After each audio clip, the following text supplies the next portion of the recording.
I just went on a vacation of my life. It was a 2-week trip to sub-Saharan Africa. Now it's time to tell you about my trip.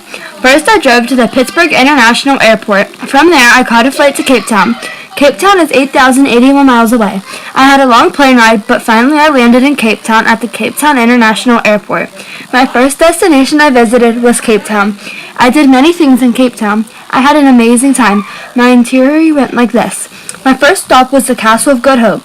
The Castle of Good Hope is a based-stone fort built in the 17th century. In 1936, the castle was declared a historical monument. This castle is the oldest existing colonial building in South Africa. It was really interesting to see this building in person since it's so old. My next stop was Camps Bay. Camps Bay is an affluent suburb of Cape Town, South Africa. In summertime, it attracts a large number of foreign visitors as well as South Africans. I had a relaxing day at Camps Bay, just lounging by the ocean. That day soon came to an end, though. My next destination was Table Mountain. Table Mountain is a flat-topped mountain forming a prominent landmark overlooking the city of Cape Town in South Africa. It is a significant tourist attraction with many visitors using the cableway or hiking to the top. To reach the top, I took the amazing aerial cable. My next destination was Devil's Pool. Devil's Pool is a natural pool at the confluence of 3 streams. This pool is at the edge of Victoria Falls. It's occasionally safe to swim in it. This was a really cool attraction because it's literally at the edge of Victoria Falls. I was scared to go into that first, but I soon went in, and it was really fun, and the view was amazing. Next, I went to see the famous Kalahari Desert. So I visited Kalahari Transfrontier. Kalahari Transfrontier is a large wildlife preserve and conservation area in southern Africa. This park is a home to many wildlife such as cheetahs, leopards, and hyenas. Many birds can be found here such as vultures and raptors like eagles, buzzards, and secretary birds. Next, I went to Chobe National Park.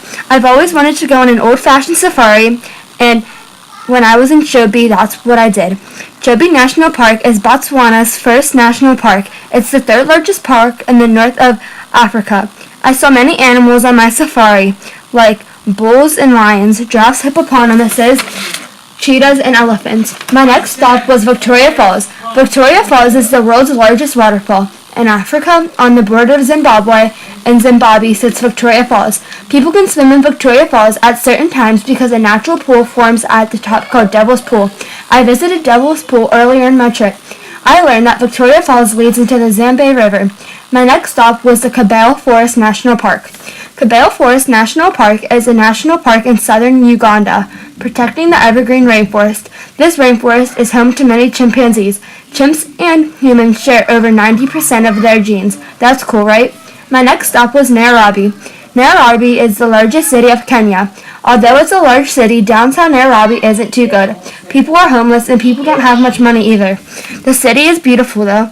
To sum it all up, the city is wealthy and downtown is in poverty. Next, I visited a dangerous place. I visited Mogadishu, Somalia. Mogadishu, known locally as Exmoor Nemour, is the capital, almost populous city of Somalia.